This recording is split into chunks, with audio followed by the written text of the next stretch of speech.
कैसा ये इश्क है।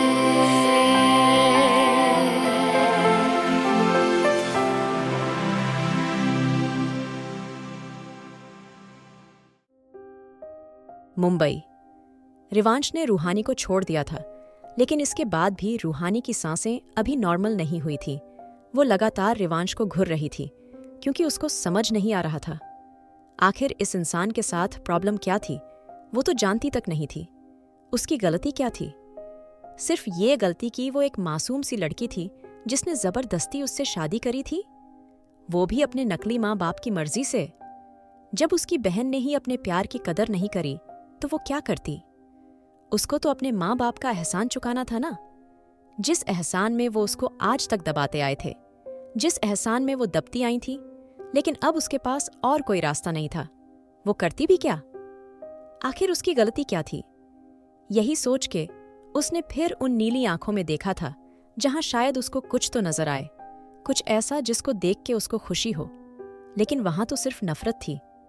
रूहानी अपने हाथ से रिवांश को दूर करते हुए बोली, मैं जानती हूं तुम्हें मुझसे नफरत हो रही होगी, गुस्सा भी आ रहा होगा, लेकिन फिलहाल तुम्हारे पेरेंट्स यहाँ हैं, और अगर वो तुम्हें कुछ गलत करते हुए देखेंगे तो मुझे मत कहना, इसलिए प्लीज मुझे जाने दो।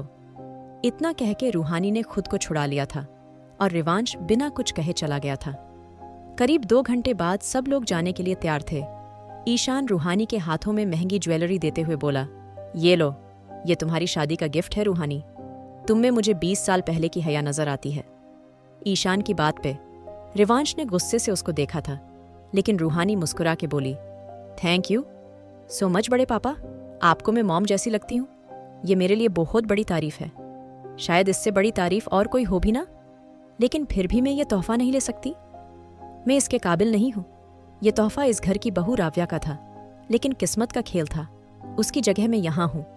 लेकिन इसका मतलब ये नहीं मैं ये महंगे तोहफे लूँ। रूहानी की बात पे रिवांश हैरान था। वो लड़की इतनी ज्यादा चालाक कैसे हो सकती थी? कैसे सबको बातों में फांस रही थी? यही सोच के रिवांश हंसते हुए बोला, आज पहली बार मैं इससे अग्री करता हूँ, बड़े पापा ये सही कह रही है, और जल्दी ही आप मेरी असली बीवी से मिलेंगे तो क्यों आप ये महंगे तोहफे उसको दे रहे हैं जो इनको डिजर्व नहीं करती।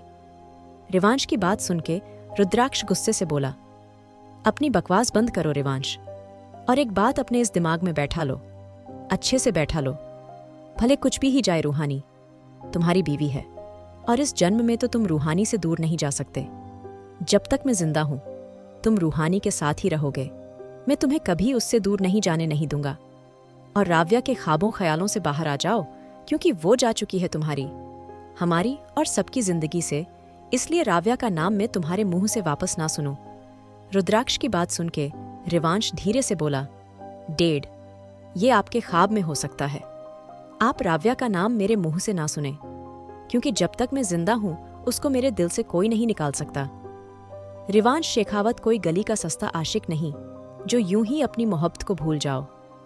मुझे मोहब्बत थी और वो मेरे दिल से नहीं जाएगी, और जिस लड़की से आपने मुझे बांधा है उससे मुझे सबसे ज्यादा नफरत है, इसलिए अब राव्या को मेरे दिल से निकालना और मुश्किल है।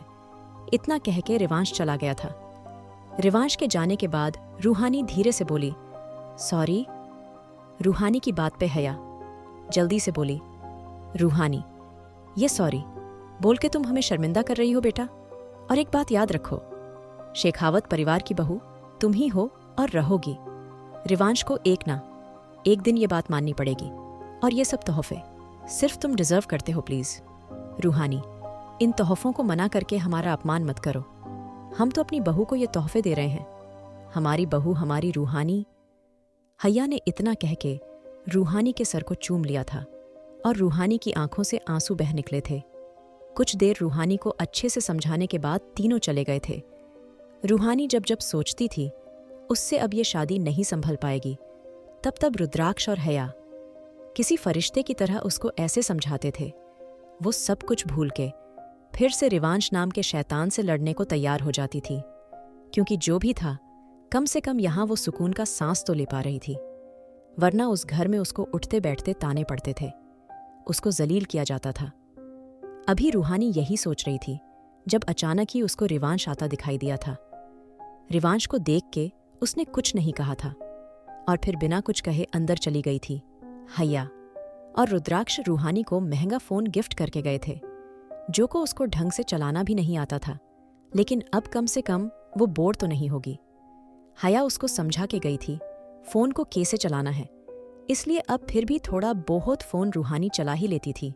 ऐसा नहीं था वो कोई अनपढ़ गंवार थी, लेकिन उसको कभी स्कूल नहीं भेजा गया था, हर चीज से उसको दूर रखा गया था। लेकिन रूहानी के अंदर जज्बा था, जिससे वो बिना पढ़े लिखे भी काफी सुलझी हुई समझदार लगती थी, क्योंकि हर बार अच्छाई और तमीज सिर्फ पढ़ाई से नहीं आती थी। और ये बात रूहानी और राव्या से साफ पता चलती थी। रूहानी काम करके काफी थक गई थी, इसलिए बिस्तर पर गिरते ही उसको नींद आ गई थी। अग्रवाल मैंशन। अंजलि और विक्रम दोनों मेन हॉल में बैठे हुए थे। दोनों के चेहरे पे फिक्र साफ थी। आखिर खजाने की चाबी दोनों के हाथ से छूट के ये मनहूस रूहानी की झोली में जो गिर गई थी। अंजलि गुस्से से बोला, कहा था ना, पैदा होते ही उसको मार दो, लेकिन नहीं, तुम्हें उस नाजायज को घर लाना था। देखो अब खा गई। वो खुशियां हमारी बेटी की पता नहीं, मेरी राव्या पे क्या जादू किया था जो वो भाग गई और ये मनहूस शेखावत परिवार की बहू बन गई। सब तुम्हारी वजह से हुआ है विक्रम, तुमने ही उसको इस घर में रखा। अगर तुम उसको खत्म कर देते, हमें ये दिन देखना ना पड़ता। उस मनहूस रूहानी ने सब बर्बाद कर दिया। रिवांश भी मेरे से बात नहीं करता, ना मेरा फोन उठाता, और वो रुद्राक्ष शेखावत, उसको तो जैसे यही चाहिए था। उसने जन्नत विला में हमारी एंट्री भी बंद करवा दी है। विक्रम, अंजलि की बात पे विक्रम कुछ सोचते हुए बोला, कह तो तुम सही रही हो अंजलि, मुझे उस मनहूस रूहानी को उस दिन ही खत्म कर देना चाहिए। लेकिन तुम जानती हो ना, मैं अगर उसको उस दिन बाहर से घर ना लाता तो तुम्हें बिना पैसों की नौकरानी कहाँ मिलती। और वैसे भी तब मेरे पास और रास्ता नहीं था, मीडिया मेरा बिजनेस डुबा देती, इसलिए मुझे ये फैसला लेना पड़ा था।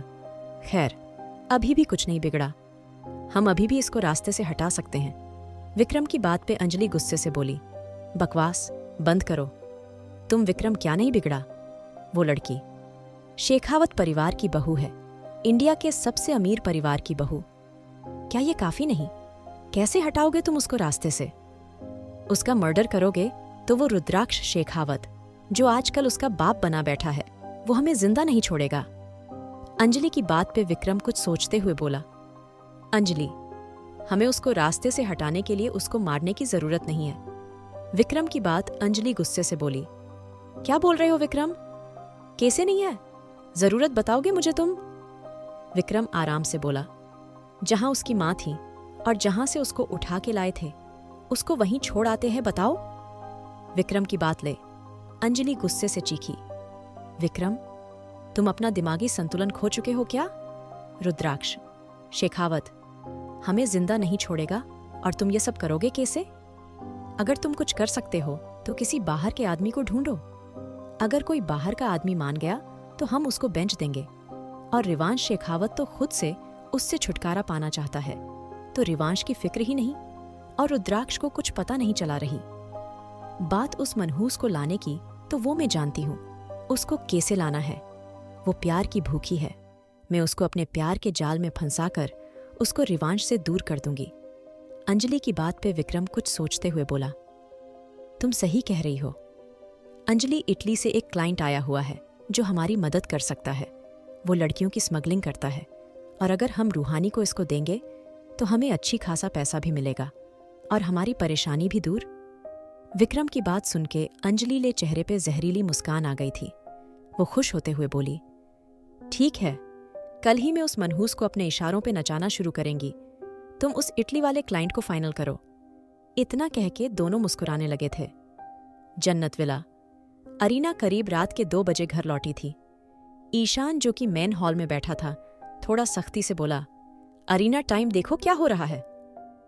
ईशान की बात पे अरीना गुस्से से बोली, तो क्या मुझे आपसे जानने की जरूरत है? टाइम क्या हो रहा है?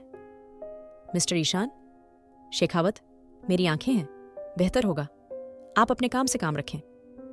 अरीना की बात सुन के ईशान गुस्से से बोला, अरीना, बदतमीजी की हद होती है।